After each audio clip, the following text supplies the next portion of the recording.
I wouldn't claim that we're in the leads business because we're not. What we are looking to do is help build that brand up as those consumers research. So you're absolutely right. Leads are more expensive. The cost of placement is more expensive to get your name out there. So what we do is we take advantage of the traffic that you are getting to your site and or driving to your site, to take advantage of those interested parties that are interested now.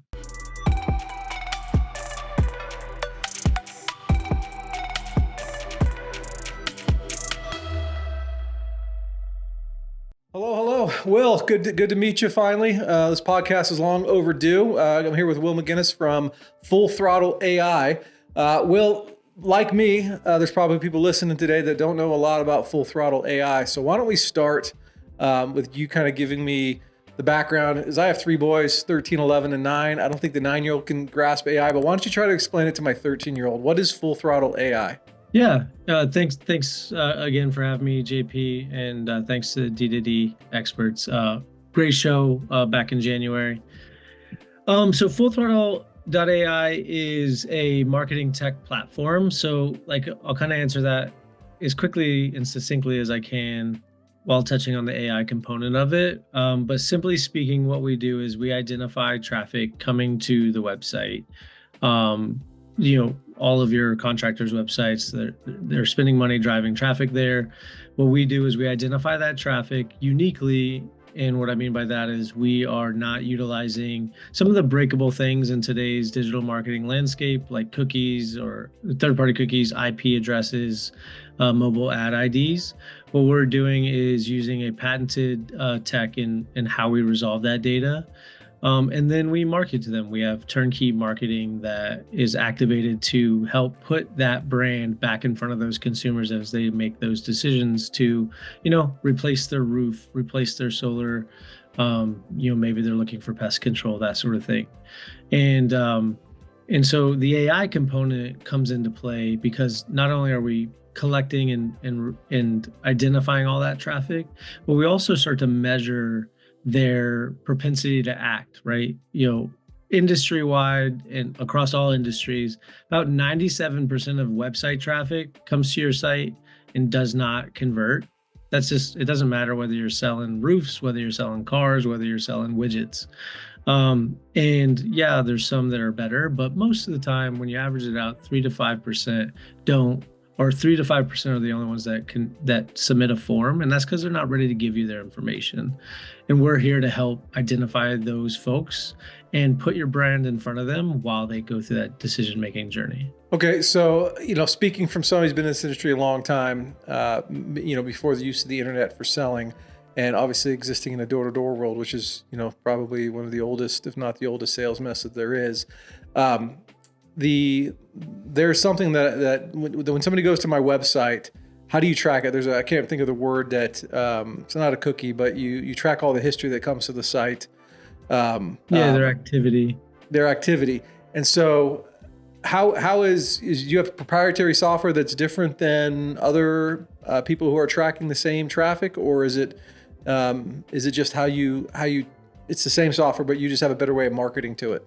Well, I wouldn't say same software at all. We definitely built ours from the ground up. The difference goes back to some of those things I talked about on the outset in regard to third-party cookies, IP addresses, and mobile ad IDs. Those are probably the three big ones.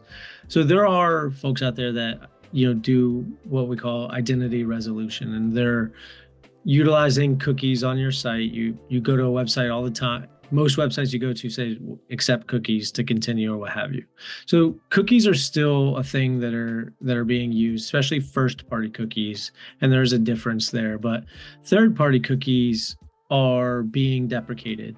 Google came out at the beginning of the year deprecating third-party cookies across 1% of its users on Chrome. Safari, Firefox have already done so. And so the uniqueness of what we do, contrary to some other identity resolution type organizations, is that we're not reliant on that, and therefore we're browser agnostic and device agnostic. And just to kind of tie that into the door-to-door world, there's a lot of door knocking, but it's not a success, right? You have to like in all sales positions, you have to get used to hearing no, having the door closed. But people like the folks that are out there knocking on doors, they're generating that interest. Their brands on their vehicle, their brands like on their shirt, and interested parties, while they weren't ready for that individual right that second, they took your information, they have the pamphlet, they go to the site, they start poking around. And so where we come in is we identify who those households are. And the cool thing about what we do, which I think is why we chose to come to Door Con and why this is a relevant component here, even though it may not seem like it ties to door. Our resolution isn't to devices. So all of those things, IP, maids, they all resolve to a specific device. What we do is resolve to a residential address. So the whole thing that we build is built to 123 Main Street. So not only do we see that traffic, but we also are identifying that specific household. And so our activations are household driven and our identity is around 123 Main Street. So that's probably, for me, as being in this business so long, that's the piece that just piqued my interest, right? Because now when you say marketing, I was just assuming like, I go to my social media feed right now, it's nothing but baseball because it's baseball season. I have 3 kids and that's all we live, researching bats and everything. So my entire feed is now, supporting that habit.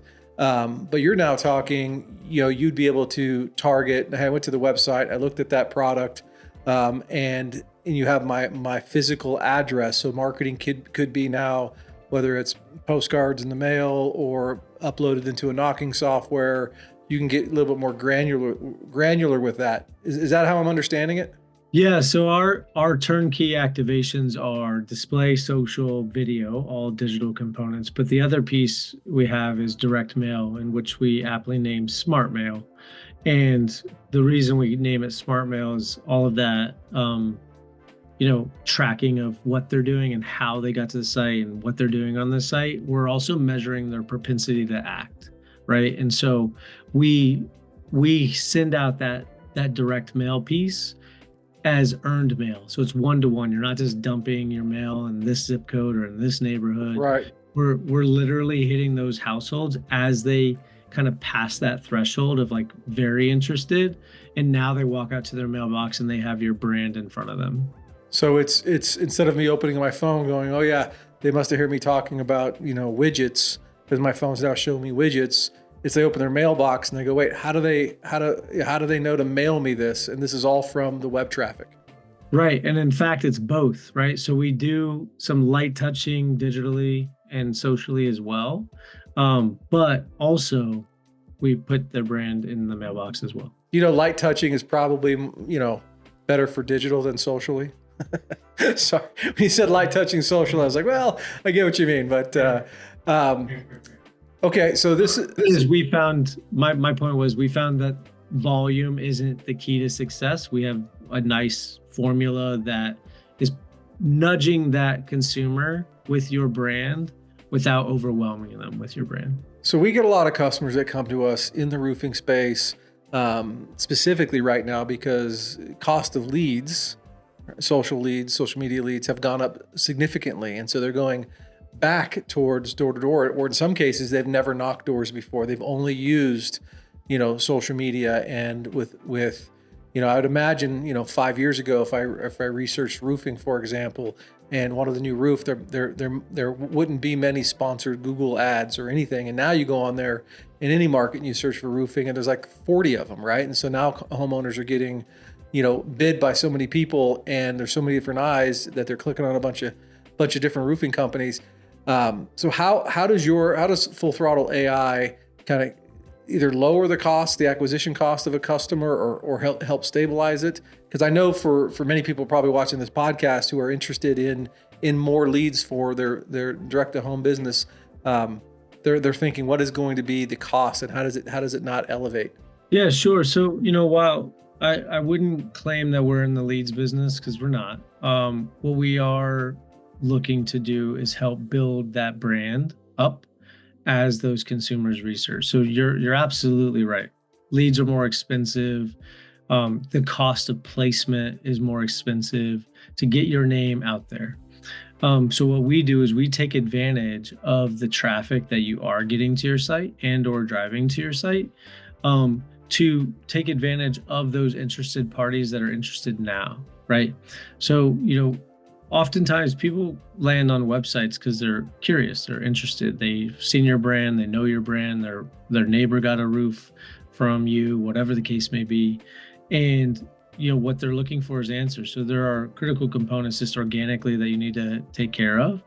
But as they look into that, they're going to back out of that, and then they're going to go to that next of those 40 links, and they're going to do the same thing. And so what we have a unique capability of doing is identifying that traffic and just building that audience and helping increase your organic conversion of leads, so you're not spending as much money on leads. Sure. So if I'm a business owner, and by the way, randomly, I've probably in my career sent and targeted address specific direct mail, personally probably close to 1 million, but within my organization, several million pieces of mail in 20 years directly targeted to a particular demographic that we were going after. So I understand the power of it, right? And my best, in this particular case, we did it for recruiting, and my best recruits specifically came from our direct mail program because we were able to target, zip codes, and which typically meant what school they went to and all these other things that we were targeting. So I'm a big fan of old school direct mail even today. And we had ways to attribute, hey, I spent, $80,000 in 3 months here, but generated enough revenue for $200,000 in profit, netted 120 kind of stuff. How do you help your clients understand the return on investment? Yeah. So, not only are we, activating that media, but we also, with every single client, we ingest their transaction data in the same way. Take your 200,000. What we're doing is, ingesting their transaction data and mapping that out to the addresses that we advertise to, not to claim attribution or claim, credit. What our goal there is actually to show the entire journey as a whole, right? So not only how did they get there, whether it was by a Facebook community page, whether it was a scan of a QR code, or just, good old fashioned Google search, we're identifying how they got there. We're identifying in the multiple ways that they got there, because that journey is not linear. They come back and they come back often. And we're taking that all the way to the end, to where they transacted. And so we map out that journey and showcase not only the return on investment with us, which is pretty much, dependent on the amount of traffic that comes to the website, but like, just to give you an example, with a window company that is a client of ours, routinely we are seeing a 20%, not only like return on, like a significant return on investment, but we're seeing a 19 to 20% lift in spend by that customer that we advertise to. Example. You mean the average ticket price is higher? Ticket price, right. So the average job's 28 grand, and the average job that we contributed to with the addresses we marketed to is like 31, 32 grand. And how do you, and I mean, obviously that's interesting. And I would want to kind of reverse engineer why, right? Why somebody who is direct mailed or targeted is spending more. Do you have any insight on that?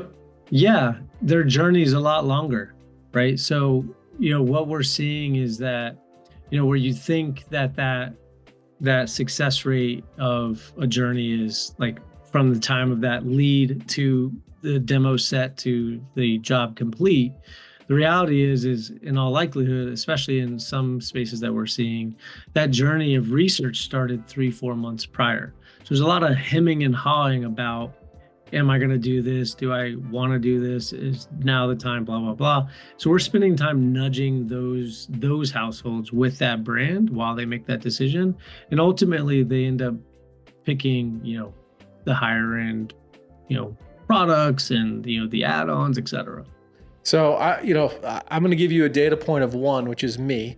April 22nd, 2023, I had a gentleman come to my house to give me a quote for a concrete basketball court for my family. And all in, it was like painted, hooped, the whole thing. It was like 23 grand or whatever. Well, they actually start the dig Monday, right? And so when this is being filmed, Monday is going to be like the 29th of April, almost a year later. And it went from like a $23,000 slab of concrete painted with a hoop to now it's fenced. It's got a light. We're doing sports tiles. We're concreting out where a swing set used to be. I'm going to put a gazebo there. We're going to run power out there. And all of a sudden, this average ticket price for this particular, a shout out to the concrete cowboy who was persistent enough to stay with me for a year. It's almost doubled the price of this investment. And so I didn't know I was happening at the time, but the way I've always shopped is exactly that. The longer the tail, the bigger the spend. So that makes total sense to me, and I'm living it right now. And with my wife, for example, I'm like, all right, so we're doing this. So should we take out the swing set and lay the slab for the gazebo? And she's like, well, if we're going to do it, might as well do it right. Like, and so the whole she's tired of the tail, right? She's like, this is get it done already. We've been talking about it for a year. So I can attest to that as a homeowner that I've spent more with the longer tail. So that's cool that you have data that supports that. Now I know we probably can't get into the pricing so much here on a go ahead. You brought up a great point that I want to stick on though, is you brought up your wife, and that's a big reason why we resolved a household. A lot of these decisions are household decisions, whether it's buying a new roof, buying a car, buying a couch, buying a basketball like court / gazebo / swing set. They're household decisions. So the great thing about what we do is we resolve to that household. And as we see about 3 to 5 devices per household once we start collecting that data and once they opt in. And so like that enables us to immerse that household. So we call it household immersion in our approach to marketing. And so we're immersing that household. So it's not just you. We're also talking to your wife. We're talking to any 18 years old and up. We prioritize 18 and up. But like sometimes there's, multiple generations that are making parts of that decision, which enable us to communicate advertising to them so that brand stays top of mind. It's fascinating. My parents have lived with me for 10 years. It's just my dad now. So his cell phone's in our house. It's on our cell phone plan. So that makes sense. So basically, if I'm understanding this correctly, I go online and search for wood bats, right? And so now my news feed is full of different bat companies, but then my wife's news feed is going to be hit as well.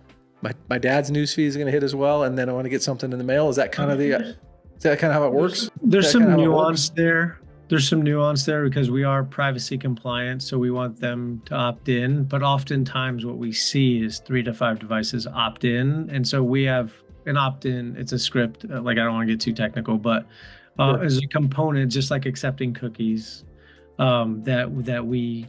You're putting some bait out there that somebody's clicking on that gives you permission and then to Correct. Awesome. But to answer your question, yes, once they agree to that, it's kind of part of that household.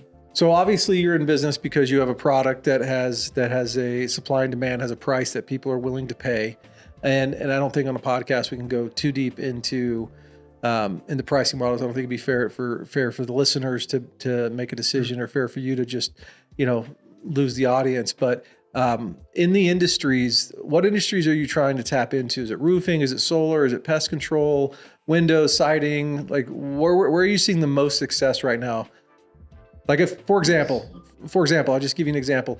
I was meeting with a company that specializes in getting 5-star reviews for in-home businesses, and I gave them the makeup of our target client, right? And they're like, your client, not your target. Our most popular client is our ideal client, meaning, who comes to Door Experts for our consulting and our expert advice is like the perfect client for this particular review company. So if you had 20 leads tomorrow pop into your inbox, what industry are those leads in that you're like, this is perfect, they're our ideal client?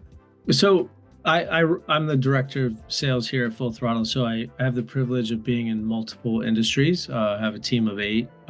We we built it for car dealers, thus the name Throttle AI.